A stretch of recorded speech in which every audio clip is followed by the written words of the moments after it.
Então, pessoal, continuando, e aí, basicamente foi isso que a gente falou na aula passada, né? E eu gostaria de discutir um pouquinho com vocês a respeito dos efeitos do recurso. Nós começamos a entrar na aula passada a respeito disso, todo mundo já estava esgotado, né? E aí a gente terminou a aula, acho que umas 10 para as 10, não foi isso? Algo nesse sentido. E aí eu gostaria de falar em relação aos efeitos. Por quê? Porque os efeitos, eles marcam a possibilidade de transformação que aquele recurso pode causar numa decisão. E aí por isso que a gente estuda os efeitos. E aí nós começamos a estudar, então, os efeitos recursais na aula passada. E eu lembro de ter falado apenas do efeito devolutivo, e ainda muito rasamente.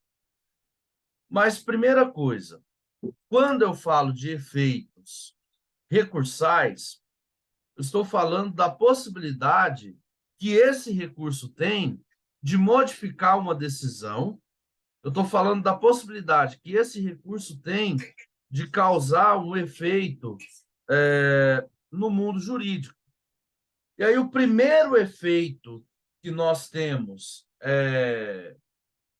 dos recursos é o seguinte: o recurso, a primeira função do recurso é impedir a formação da coisa julgada, ou seja, a partir do momento que eu manejo o recurso, eu estou falando para o juiz ali, olha, eu não quero que essa decisão se torne mutável. Eu estou questionando, eu estou manifestando meu interesse para que as decisões elas possam sempre modificar o teor da decisão e assim eu ter um juízo de revisão. Então, basicamente seria isso. Por quê? Se eu deixo de recorrer, acontece o que a gente chama de formação da coisa julgada. E se acontece a formação da coisa julgada, não há nada mais o que se fazer processualmente falando. E se não há nada mais o que fazer, o que, que significa? Ocorre aquilo que a gente chama de imutabilidade da decisão. E se ocorre a imutabilidade da decisão, acabou. Exceto naquelas condições em que não existe ali, ou existe um vício muito gravoso, que seja capaz de ser desconstituído por ação rescisória, né? Ou ação declaratória de nulidade, que a gente ainda vai ver esse semestre.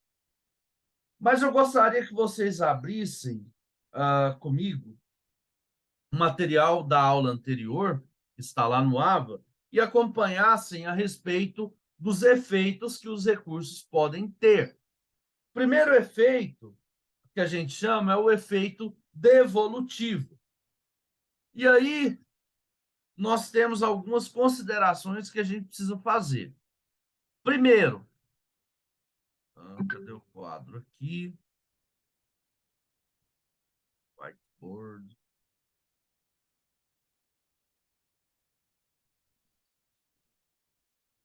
screen, whiteboard. Nós temos então aqui dois juízos. O juízo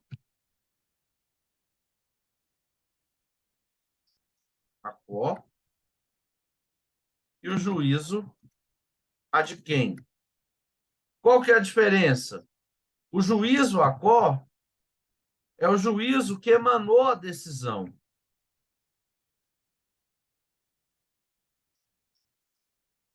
E essa decisão é a decisão passível de recurso.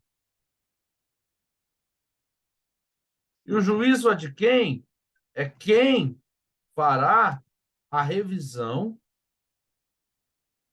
modificação ou invalidação da decisão que é passível de recurso. Então, veja, Se eu estiver falando, por exemplo, do próximo recurso da aula, que a gente vai ver na próxima terça, que é o recurso de apelação, quando eu estiver tratando do recurso de apelação, vocês vão ver que o juiz, o ACOR, é o juiz de primeiro grau, e o juiz, o adquém, é o Tribunal de Justiça que vai fazer, às vezes, ali o controle da decisão. Mas pode perfeitamente o juiz, o ACOR, ser o Tribunal de Justiça e o juiz, o adquém, ser o STF ou o STJ. Depende do recurso que eu vou manejar. Mas, em regra, o que diz o efeito devolutivo? O efeito devolutivo nada mais é do que devolver ao tribunal que vai julgar o recurso toda a matéria impugnada para que ele possa fazer o quê? A análise de decisão, e aí ele possa fazer o seguinte: ele possa modificar essa decisão, anular a decisão caso contenha vício.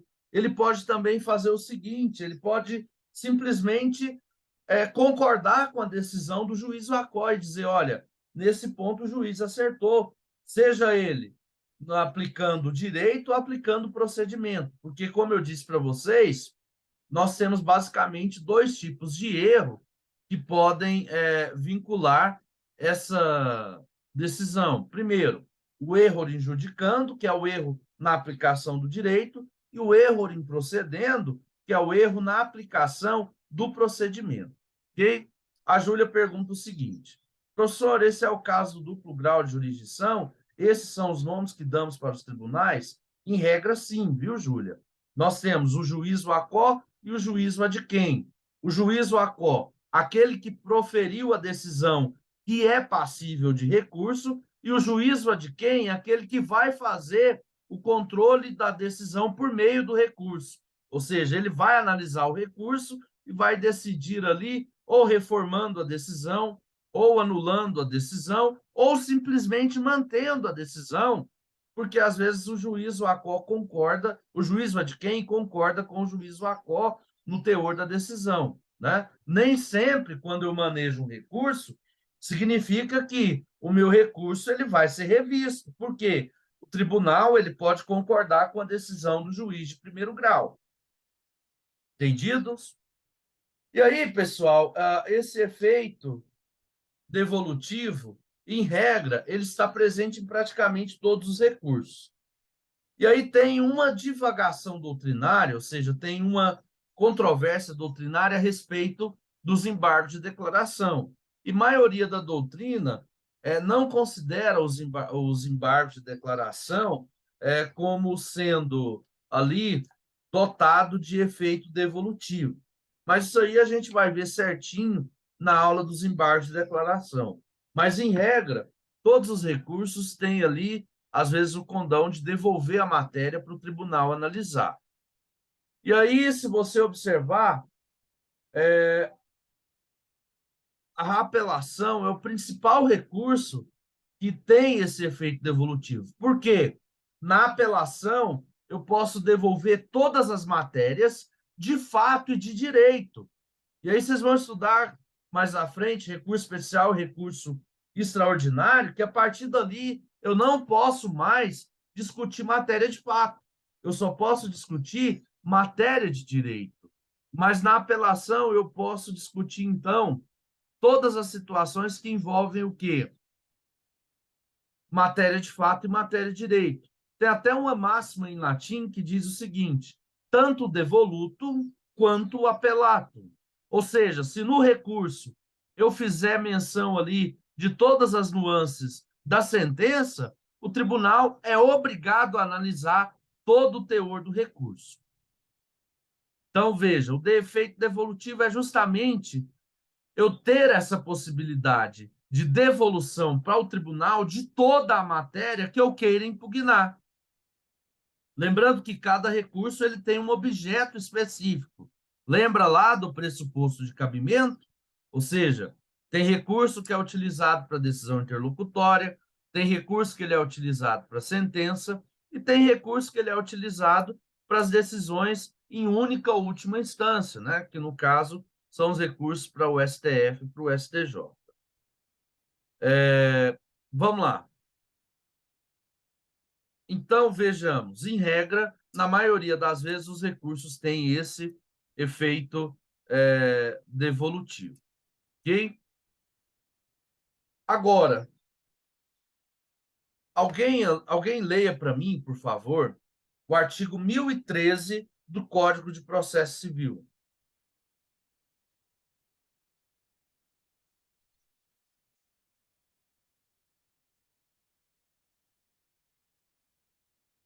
Peraí, professor, vou abrir o código aqui rapidinho.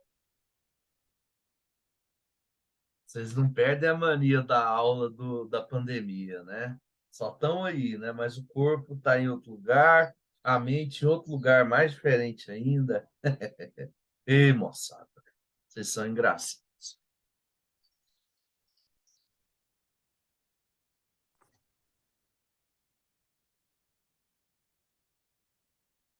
Em regra, sim, Júlia, com exceção dos embargos de declaração, porque se a sentença for omissa, contraditória ou obscura, além do recurso originário, eu posso antes interpor o recurso de embargo de declaração para o juiz sanar a omissão. E aí, depois de sanada essa omissão, aí eu posso prosseguir com o recurso correto da decisão. Pode ler? Pode sim. A apelação devolverá ao tribunal o conhecimento da matéria impugnada. Primeiro, parágrafo. Serão, porém, objeto de apreciação e julgamento pelo tribunal todas as questões suscitadas e discutidas no processo, ainda que não tenham sido solucionadas, desde que relativas ao capítulo impugnado. Continuando? Pode continuar.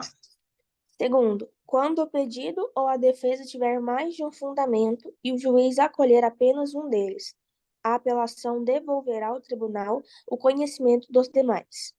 Terceiro, se o processo estiver em condições de imediato julgamento, o tribunal deve decidir desde logo o mérito quando: primeiro, reformar a sentença fundada no artigo 485.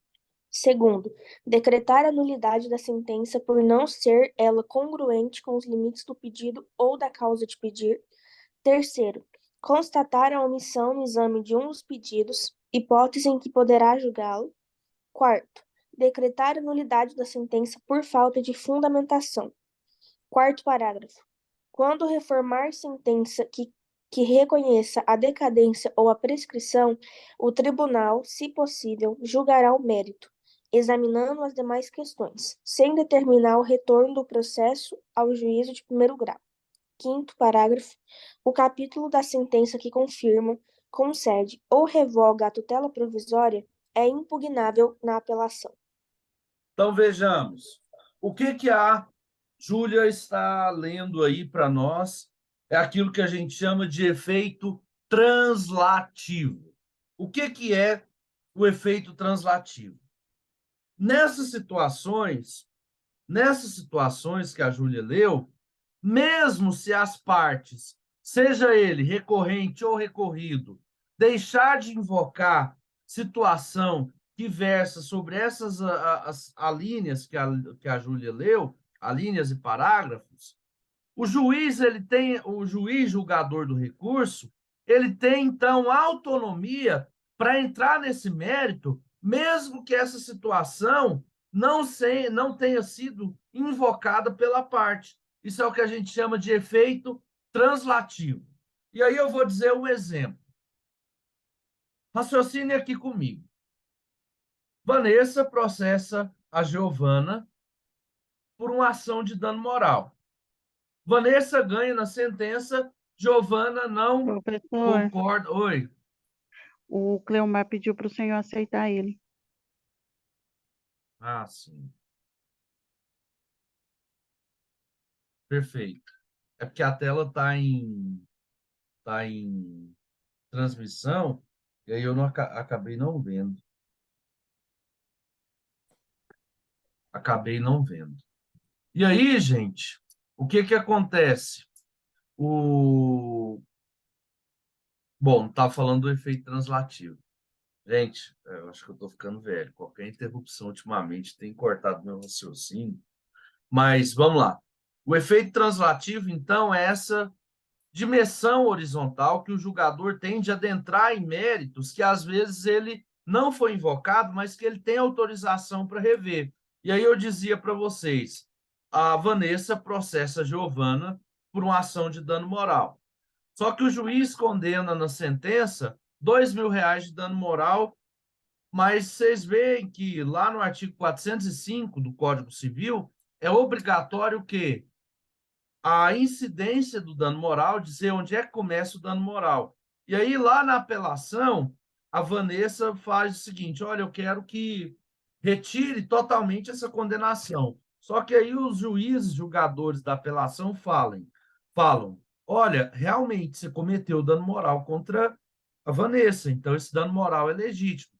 Mas só que, como o juiz deixou de fixar o índice de correção dos juros e a data de incidência dos juros, mesmo eles não tendo pedido isso no recurso, os juízes, julgadores da apelação, eles podem fazer o quê? O reconhecimento de ofício, porque essa matéria está autorizada por lei com base no efeito translativo. Uma outra situação diz respeito às matérias de ordem pública. O que são aquelas matérias de ordem pública?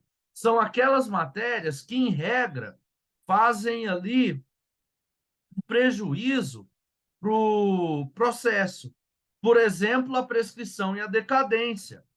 Caso haja prescrição e decadência, e essa prescrição e decadência ela não foi observada, primeiro, pelo juiz de primeiro grau, lá no início da demanda, ou por nenhuma das partes, caso essa matéria chegue no tribunal, o juiz, mesmo que as partes recorrentes ou recorridas não tenham analisado isso nas suas petições recursais, o que os julgadores do recurso podem fazer? A análise dessa situação, mesmo sem a provocação ou do recorrente ou do recorrido. Isso é o que a gente chama efeito translativo. Efeito translativo. Ok? Ou seja, os julgadores eles podem rever matérias, desde que autorizados por lei, sem a presença de manifestação da parte. Ok? Isso é o que a gente chama de efeito translativo. Agora, alguém leia, por favor, o artigo 995 do Código de Processo Civil.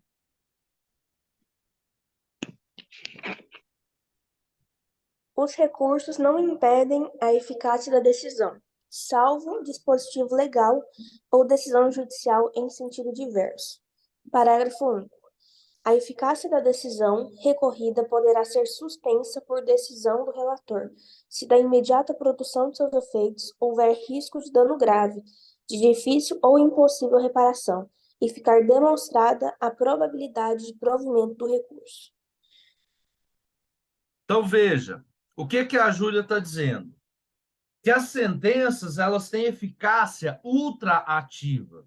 Significa dizer que a partir do momento que o juiz prolata uma decisão, essa decisão ela já tem validade no mundo jurídico, exceto se eu manejo um recurso e peço o quê? A suspensão da eficácia da decisão. E aí o que o artigo 995 está dizendo? Que, em regra, não são todos os recursos que têm efeito suspensivo automático. E mesmo naqueles recursos que têm efeito suspensivo automático, algumas situações, as sentenças, elas têm validade ativa a partir do momento que elas nascem no mundo jurídico. Mas também existem situações que, se as sentenças ou decisões, a partir do momento que eu manejo o recurso, se eu permito que essas decisões ou a sentença elas tenham validade automática, pode implicar em prejuízo para as partes. E aí nós temos um efeito que é o efeito suspensivo. E aí o efeito suspensivo, ele pode ocorrer de duas formas. Nós temos o efeito suspensivo automático E esse efeito suspensivo automático é quando ele decorre do próprio recurso que está previsto em lei. Por exemplo, nos casos de apelação.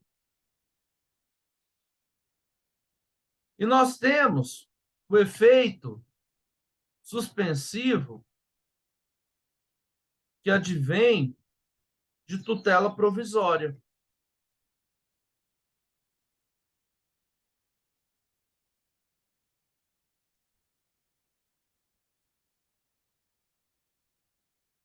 Então, vejamos.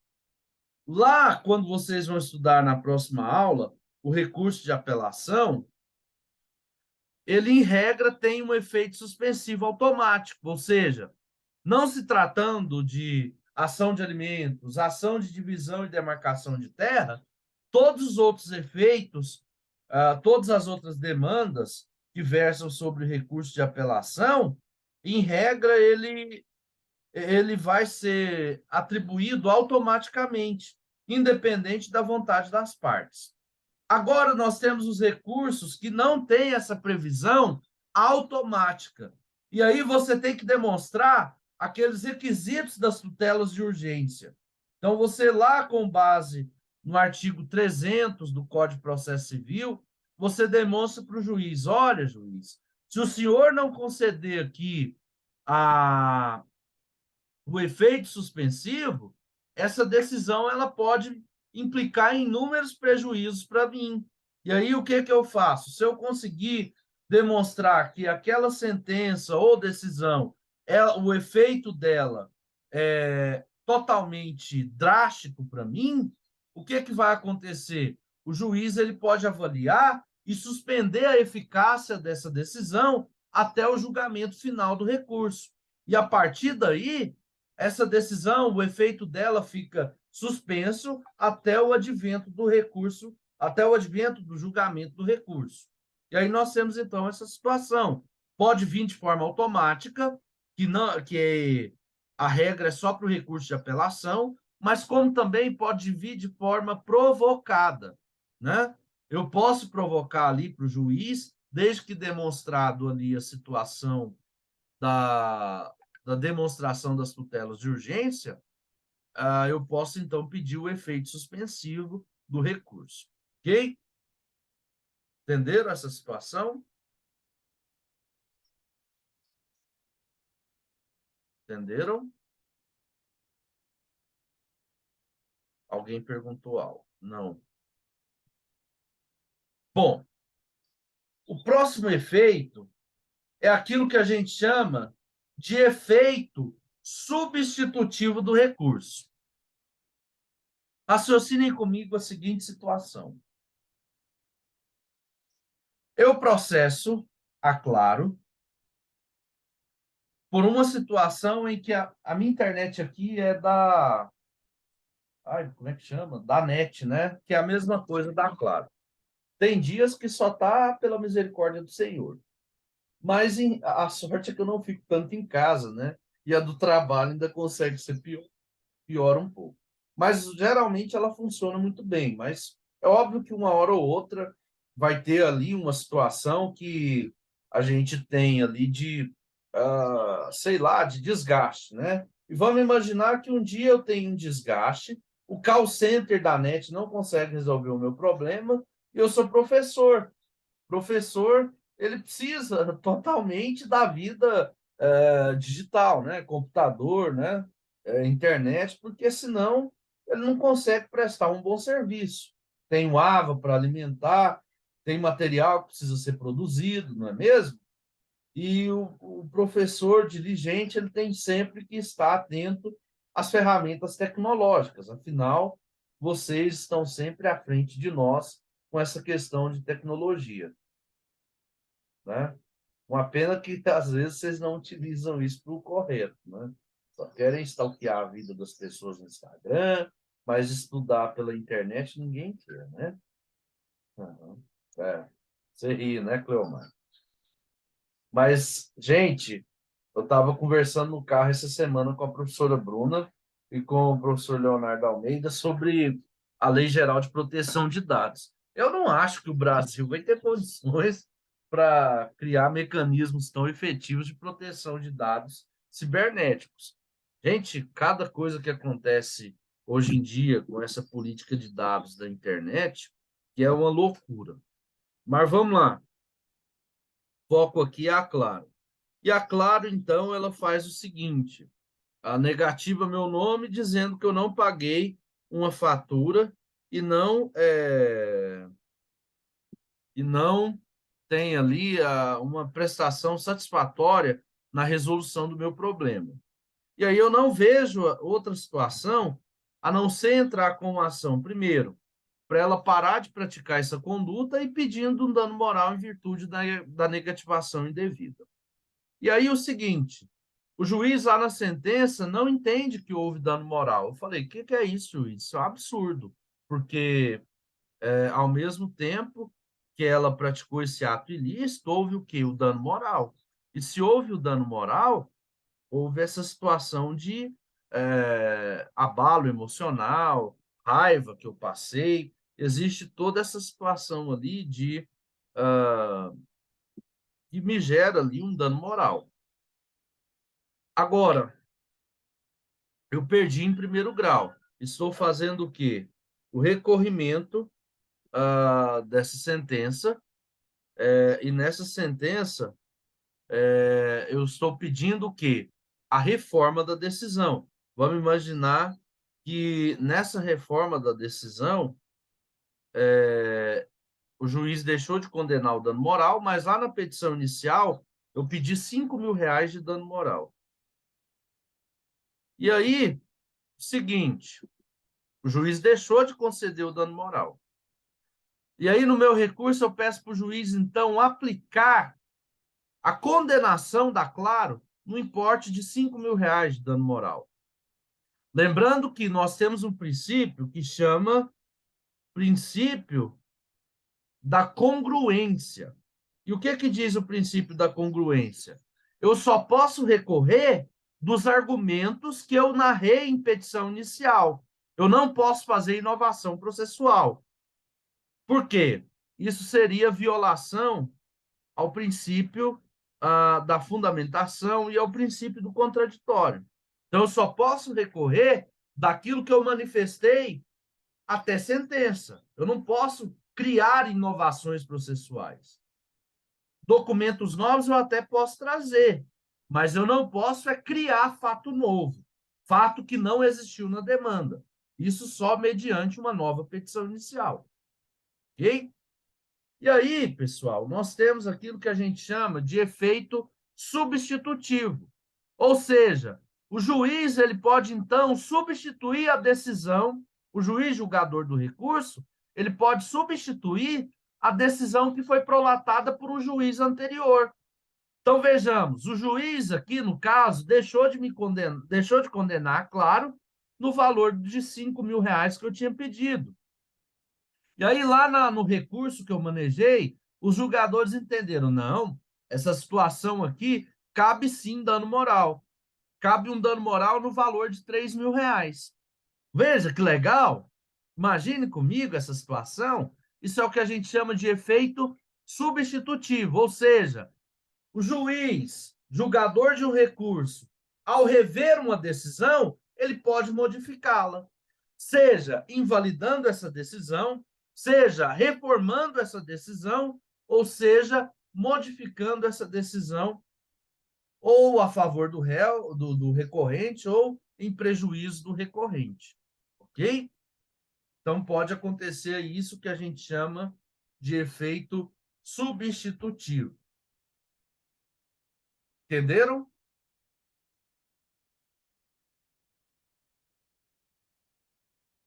Entenderam? Ótimo. Agora, existe um outro efeito, que esse efeito é muito comum nas apelações, que é o efeito regressivo. O que é o efeito regressivo? O efeito regressivo nada mais é do que a possibilidade do juiz aquol, ou seja, o juiz que prolatou a decisão, rever essa decisão em sede de juízo de retratação. Lembra do processo civil 1, processo civil 2, desculpe?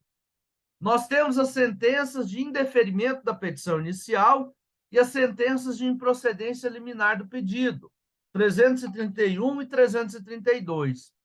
E aí, o que o 331 e o 332 vai dizer?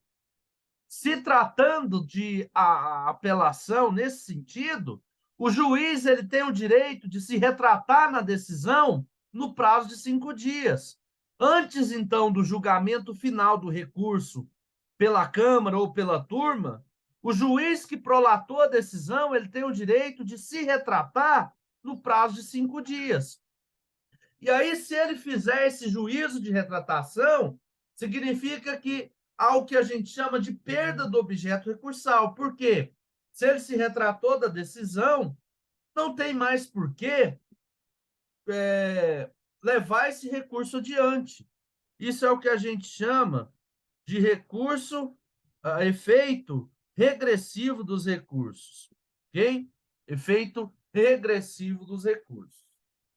Acontece muito nos embargos de declaração, no recurso de apelação e no agravo de instrumento, quando se dá em razão da gratuidade da justiça. Ok? Entenderam? Entenderam? Professor, eu não entendi, não. Então vamos lá. Eu recorri de uma sentença. Primeiro, alguém abra, por favor, o artigo 330 e o 332. Alguém leia, por favor.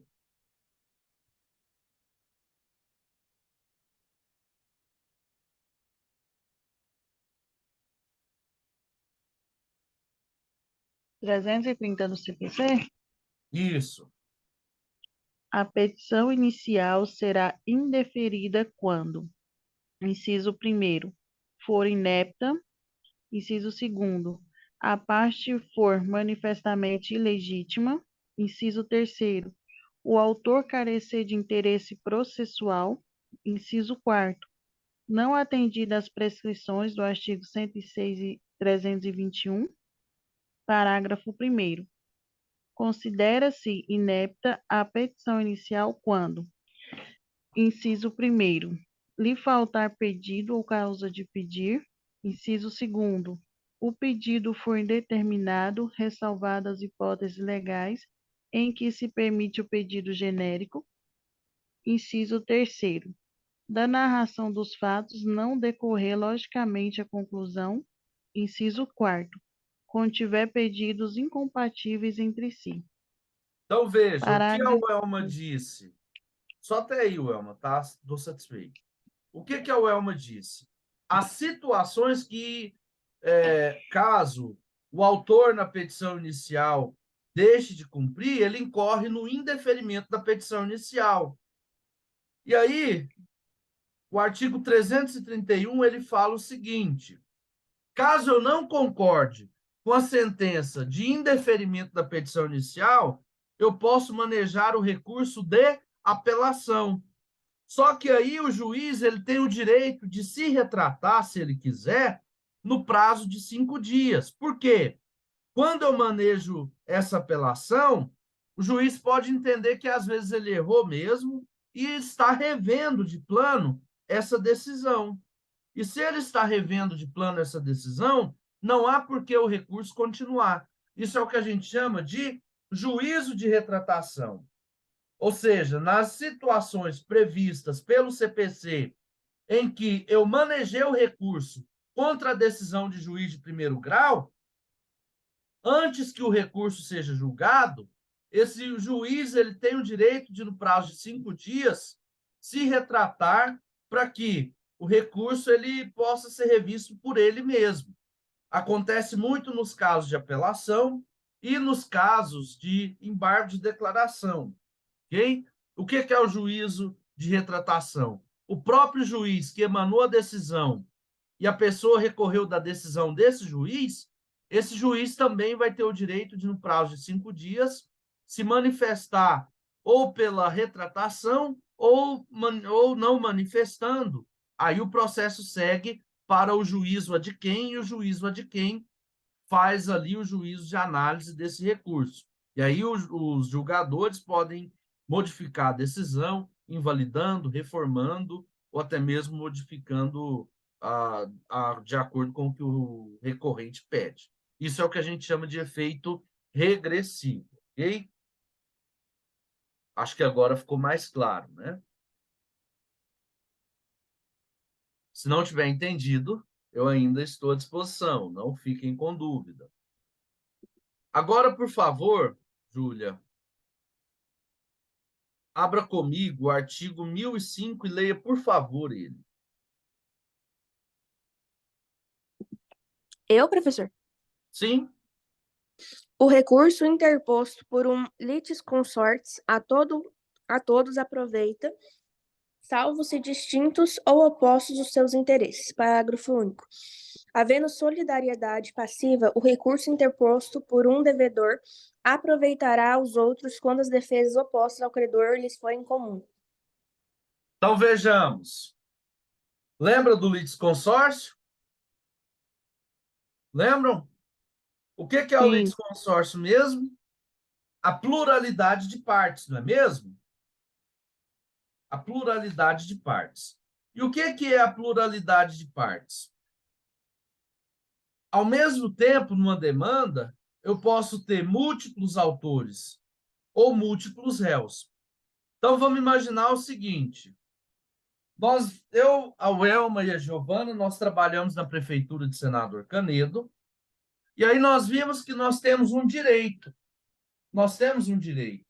Só que, para dividir custos processuais e custos de honorários advocatícios, a gente faz um litisconsórcio ativo, faz uma demanda coletiva e entra com a mesma causa de pedir, ao invés de entrar com 3 processos separados, eu entro os 3 com o mesmo processo, o mesmo pedido para nós 3. Isso vai fazer com que as custas sejam rateadas por nós 3, e às vezes nós contratamos o mesmo advogado e também já diminui custo de honorário advocatício, né? Só que aí o seguinte, lá na sentença o juiz nega esse direito para nós 3. Só que a Giovana, ela é insistente. Ela fala, gente, vamos recorrer dessa decisão. Aí eu e a Welma falam, não, você quer saber de uma coisa, Giovana? Até agora eu só perdi dinheiro. E eu não quero recorrer dessa decisão mais, não. Mas a Giovana, ela é uma pessoa que acredita na justiça. É uma pessoa estudiosa e fala, não, vocês estão dando é bobeira. E aí, vamos recorrer dessa decisão. Veja, nós tínhamos formado um litisconsórcio ativo entre eu, a Welma e a Giovana. Mas só que o Elma e o Marcos são medrosos, não quiseram recorrer. A Giovana recorreu. E aí o que está dizendo o 1005? O recurso interposto por um dos litisconsortes a todos aproveita, salvo se distintos ou opostos os seus interesses. Então vejamos, se a Giovana recorre sozinha, significa que aquela decisão aplica-se também ao Marcos e ao Elma se eles forem vencedores. Agora, se a Giovana perde o recurso, o ônus da sucumbência só se aplica a ela. Então, ela paga sozinha as custas de honorários sucumbenciais. Mas, se ela for vencedora, o processo vencedor se aplica ao Marcos e se aplica ao Elma. Não, professor, isso é injusto. Não, é ônus processual, né? Isso que é o que a gente chama de autonomia litisconsorcial, né? A todos aproveita, mas o ônus sucumbencial é só de quem recorreu. Isso aí também eu acho que deve ser revisto, viu? Porque, assim, aí a autonomia litisconsorcial também se deveria resumir somente a quem entrou com a ação, né? Os benefícios, né? Mas o benefício se aprova a todos e o ônus da sucumbência só se aprova a quem entrou com o recurso, ok?